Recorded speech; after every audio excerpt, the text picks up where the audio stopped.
Namaskar, I'm Ashok Vyas. Welcome to this edition of Wide Angle with Ashok Vyas. And today we are going to be talking about something which is very, very close to our heart, our life, something which concerns us as we see some of our friends, some of our family members at times facing that disease which brings a lot of fear in our mind, that is cancer. How about meeting someone who has not just learned how to take care of cancer, but has reached to the zenith of his expertise, which brings him the title of world-renowned oncologist. And it is not just people saying about him, it is a lot of organizations which are known in this field having evaluated over 100,000 oncologists reached to the conclusion that he is the top living legend in the field of cancer specialists. There is much more to this gentleman, but before I introduce him to you, I also want to share that recently he came up with this autobiography, which was published in Telugu and I believe in English also. We are expecting more interesting for us, making use of all his knowledge. He is appointed as advisor of Andhra Pradesh government in India. So we will be learning a lot from Dr. Noori Dutta, Padma Shri Dr. Noori Dutta. Namaste, Doctor. Welcome. Thank you, Ashok. Thank you. So as I look at you and I seek your attention, when you pay attention to cancer, the way the situation is unfolding in India, what is your reading, and when you compare that with world at large or with America, or staying with India specific, your general impressions about cancer situation in India? Thank you, Ashok, for inviting me to the studios. I think cancer situation in India needs a lot of attention by the government, local government, central, and the non-NGOs.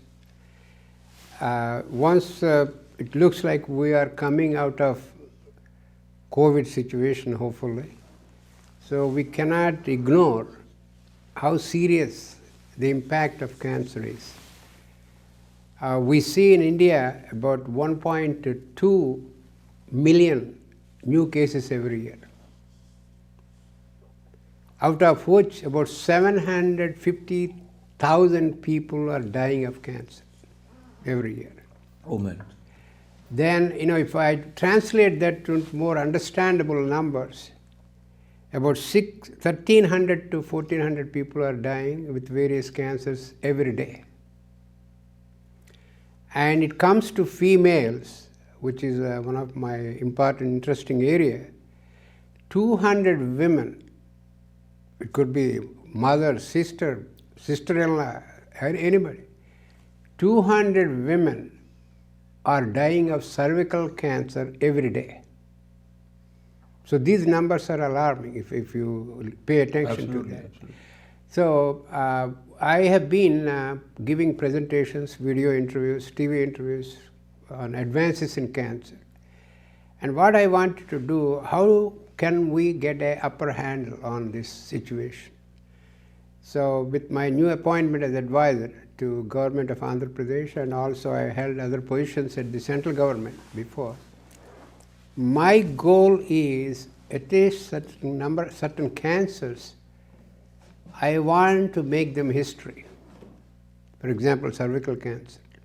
Why I am emphasizing cervical cancer is cervical cancer, where 200 women are dying of this cancer every day, is a preventable cancer.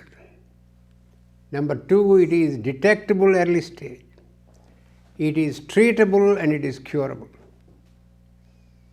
4 things.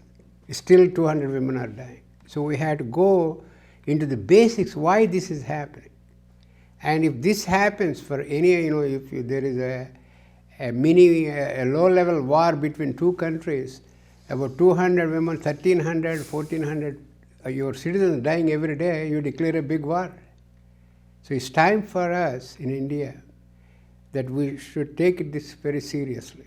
So talking about the seriousness, even a cursory look at the data which you have just shared, any common viewer would feel alarmed and would be thinking, if it is preventable, why steps that would help in preventing it are not being taken.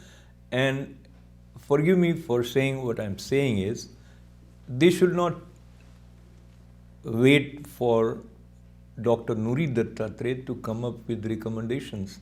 There must be people who are aware of this data and what is the action that, to your knowledge, they are taking. Yeah, I think they're doing a lot in central government. For the first time, our central government has established National Cancer Institute on par with our NCI in America, in about near Delhi, to do all the activities that we are doing in America. The prevention, early detection, screening, advanced care, translational research, all they're trying to do that. My recommendation, suggestion to them is you have to accelerate, because you have a late start. You have to accelerate these programs, otherwise you will never be able to win the race. I'll give you an example for that. There are 1.2 million, I told you, new cases every year. The projections, both from India and from Globocon, it's a global organization of cancer, is by 2030, which is not too far, this number, 1.2, will become 1.8 million. Oh man. In India. Are we prepared? Unless you implement all these early detection screening programs, you will never be able to cut down that number. So this is like a wake-up call. So I want all the governments, private organizations, NGOs to pay attention to this and participate in these early detection screening camps. And luckily we do also have vaccination available for cervical cancer. You heard from the news last week from UK. This vaccination of girls between 12 and 15, you can completely eliminate the occurrence of cancer of the cervix lifetime, just like polio and other. So that so 3 states in India made that a mandatory. We have to apply this to the entire country too. So when I say so, sometimes you ask questions and you feel that, is it correct to ask this? Will it be offending?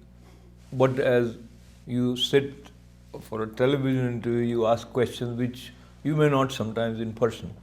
So taking the advantage of sitting with you for this interview, you have been appointed as advisor of Andhra Pradesh government. Now, as a common man, I don't know whether you have any authority to actually make some tangible changes in the policy formation of the government, whether it is just a decorative position or it has some teeth or at least some power to persuade the way things are moving.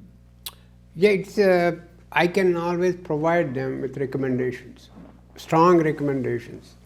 And I can also show them what will happen if they don't follow the recommendation. And I'm taking the message to the public. So the government has to pay attention to that. So is there any frequency of your interaction with them which is sort of planned? Yeah, I'm calling them on the video call and phone call. But this advisory position I'm taking as a footing. Right. To send my message to the entire country. Just looking at Andhra Pradesh is not good enough. Correct. The entire country, other states are in the same boat. So whatever programs I am planning to advise Andhra Pradesh will be applicable to the entire country. And I am also working with other states too. Now let's look at anybody who is watching you, who wants to learn why and how cancer? You mentioned about the number which is staggering, and if it is preventable and if we know that these are the things that we should stay away from, probably that would help. So indirectly, you might be doing a great service if one of our viewers pay attention to what you are about to say. So let us begin. How and why cancer? Yeah, how and why cancer? A very important question. I try to put that in a simplistic way to understand. For any normal cell in the body, there are cells in the skin, in the mouth, everywhere. Any cell, it takes 10 mutations to become a cancer cell. Unfortunately, you don't need 10 mutations if you're adding some toxins in the body. For example, cigarette smoking, fatty diet, low fiber diet, low fiber, high fatty diet. These insults on the cell, we call insult. The cell doesn't have to go through 10 aberrations to become cancer cell. In 3 to 4 aberrations, it becomes cancer. So that we need to pay attention to, as I mentioned to you before. If you want to keep away from cancer, you have to follow, any individual should follow certain guidelines.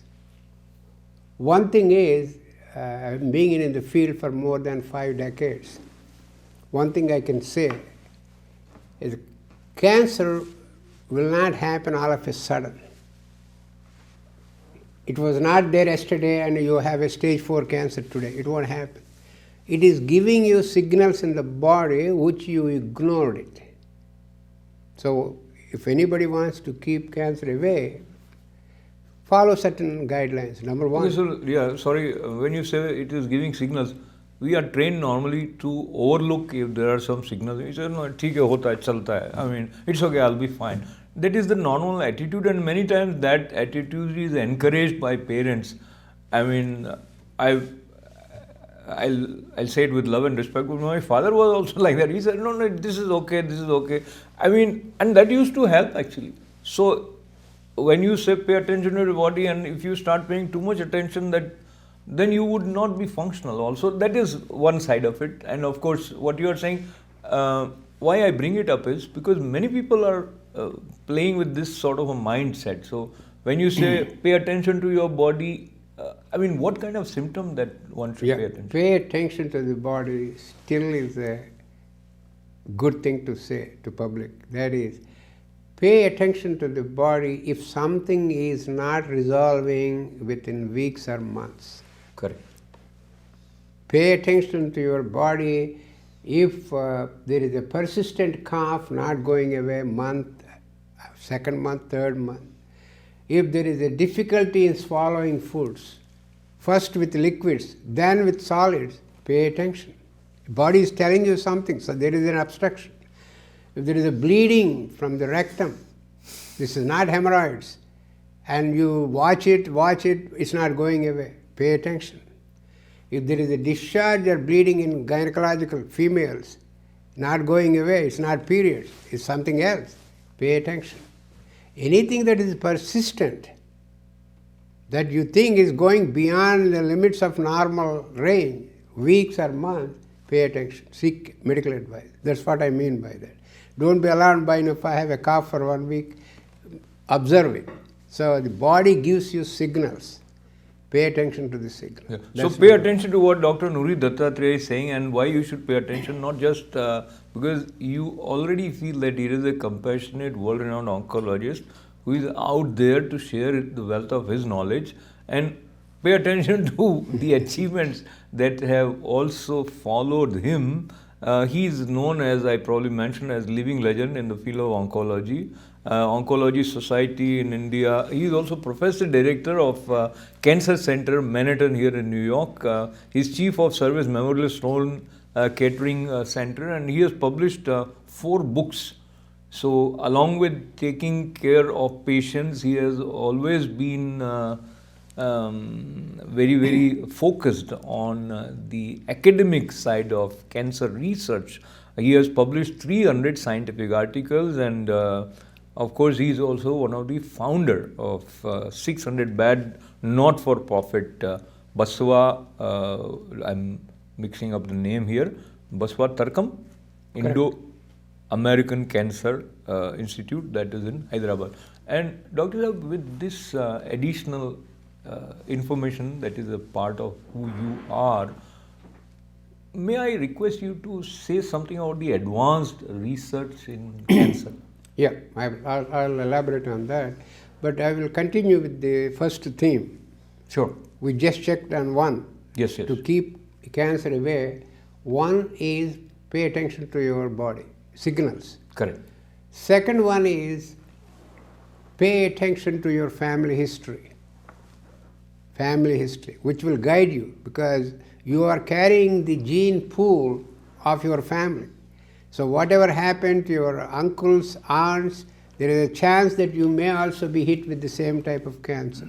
So you can be aware of that at appropriate age. For example, breast cancer.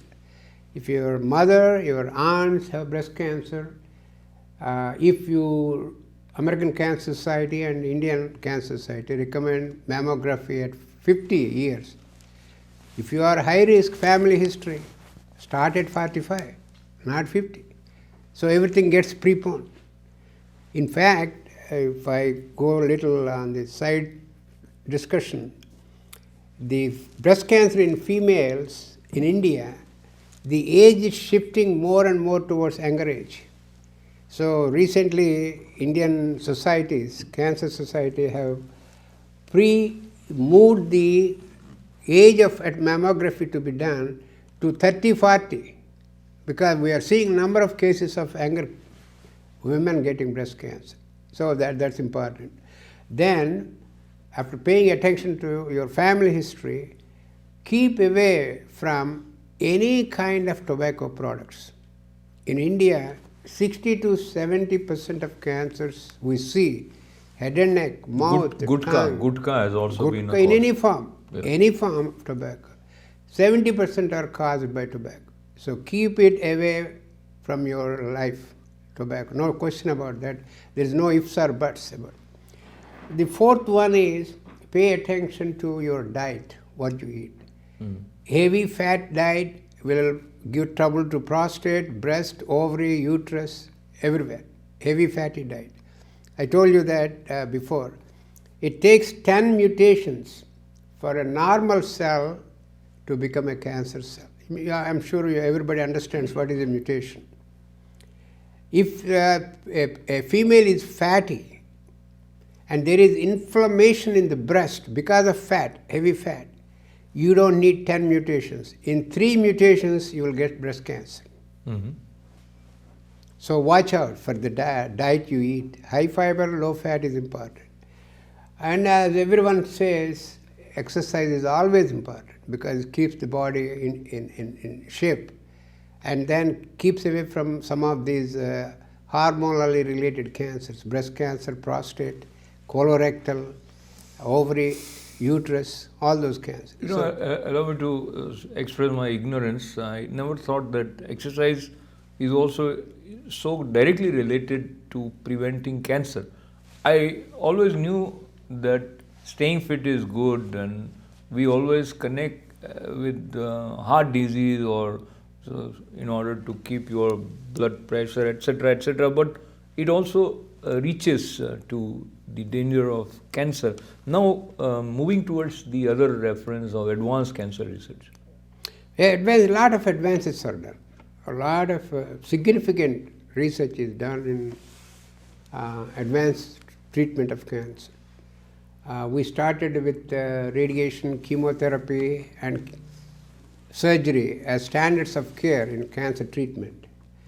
But now you have targeted therapies, you have immunotherapy, and you have so many advanced technologies, molecular therapies available today.